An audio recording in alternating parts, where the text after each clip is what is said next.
पुराणों में वर्णित कथा के अनुसार एक बार नारद जी ने कठोर तप किया।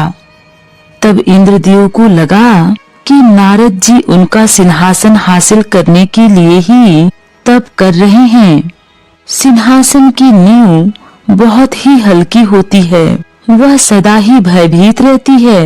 इंद्रदेव भी भयभीत थे कि कहीं नारद जी उनके सिंहासन पर बैठ न जाएं।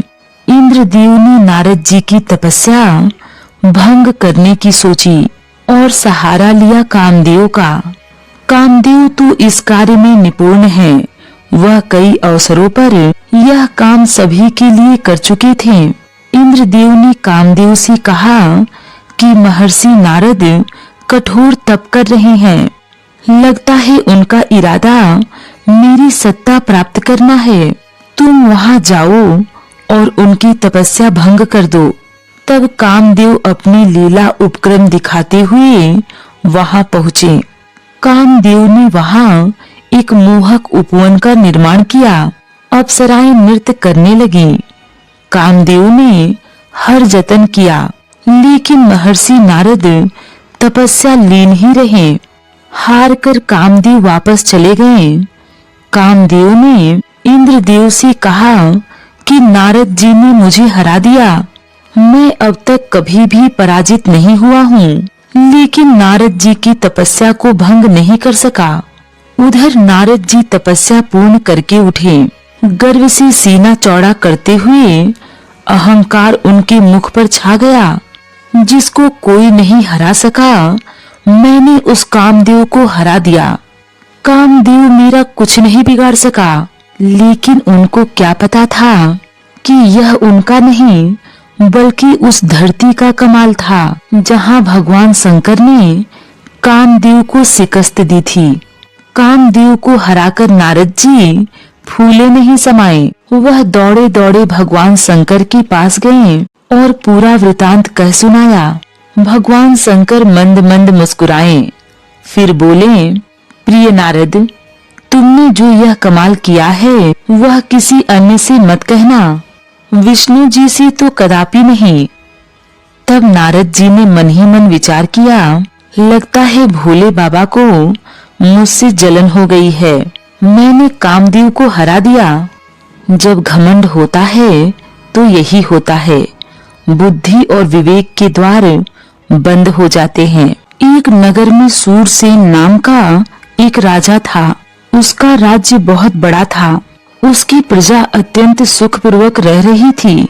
सूरसेन अत्यंत पराक्रमी होने के कारण उसे अपने शौर्य, राज्य, सुख, संपत्ति तथा कर्तापन का अत्यंत अहंकार था। एक दिन सूरसेन को आध्यात्म सीखने की इच्छा हुई। सूरसेन ने अपने प्रधानमंत्री को बुलाकर राज्य में जो भी आध्यात्म सिखाने वाले सर्वश्रेष्ठ ज्ञानी गुरु हैं, उनका सम्मान करने और आध्यात्म सिखाने के लिए राजमहल में लाने की आज्ञा दी। प्रधानमंत्री बोला, महाराज, हमारी राजधानी के निकट वाले वन में एक कुटिया में आत्मानंद महाराज रहते हैं।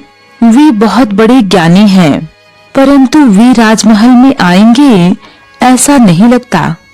यह बात सुनकर राजा सूरसेन ने प्रधानमंत्री से कहा कि रथ लेकर आत्मानंद महाराज के पास पहुँचो और उनका मान सम्मान कर उन्हें किसी भी प्रकार से लेकर राजमहल में आओ। राजा की आज्ञा से प्रधानमंत्री आत्मानंद महाराज की कुटिया में पहुंचा।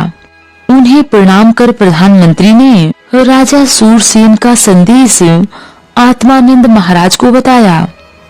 राजा सूरसेन का संदेश सुनकर आत्मानंद महाराज ने कहा, राजा को आध्यात्म सीखना है तो उन्हें ही मेरी कुटिया में आना पड़ेगा, क्योंकि आध्यात्म सीखने की आवश्यकता उन्हें है।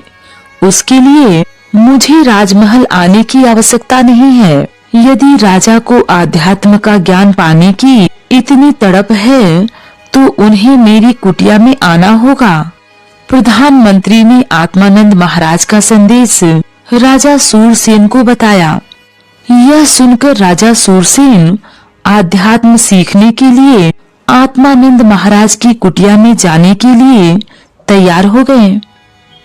राजा सूरसेन कुटिया के निकट आए तथा उन्होंने अपने प्रधानमंत्री के द्वारा अपने आने का संदेश आत्मानंद महाराज को भेजा।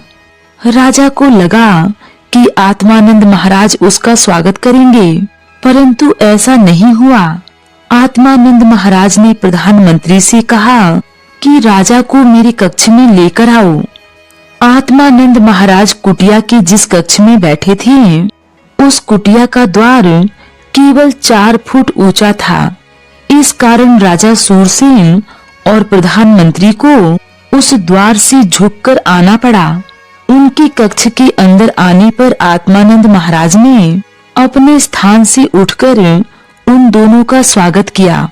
उन्हें खाने के लिए ताजे फल दिए और अधिक समय न गवाते हुए आध्यात्म सिखाना आरंभ किया।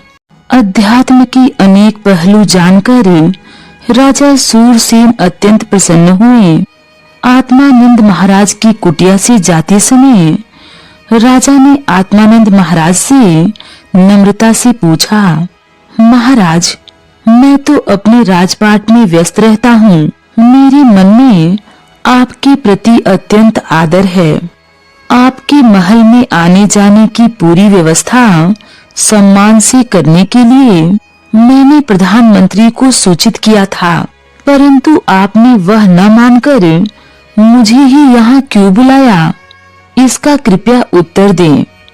आत्मानंद महाराज प्रसन्नता से बोले, तुमने मैं एक राजा हूँ यह अभिमान छोड़कर मेरी कुटिया में आना स्वीकार किया। कुटिया में आने के बाद 4 फुट के दरवाजे से झुककर मेरे कक्ष में प्रवेश किया। यही तुम्हारे अध्यात्म के पाठ की पहली सीख थी। उसमें तुम उत्तीर्ण हो गए हो। अध्यात्म सीखने के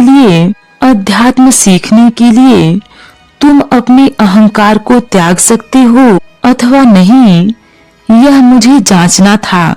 अध्यात्म सीखना हो तो स्वयं के अहंकार को त्यागना, यही पहली परीक्षा होती है जिसमें तुम उत्तीर्ण हो गए हो। कल से तुम्हें यहाँ आने की आवश्यकता नहीं। तुम अपना राजपाट संभालना।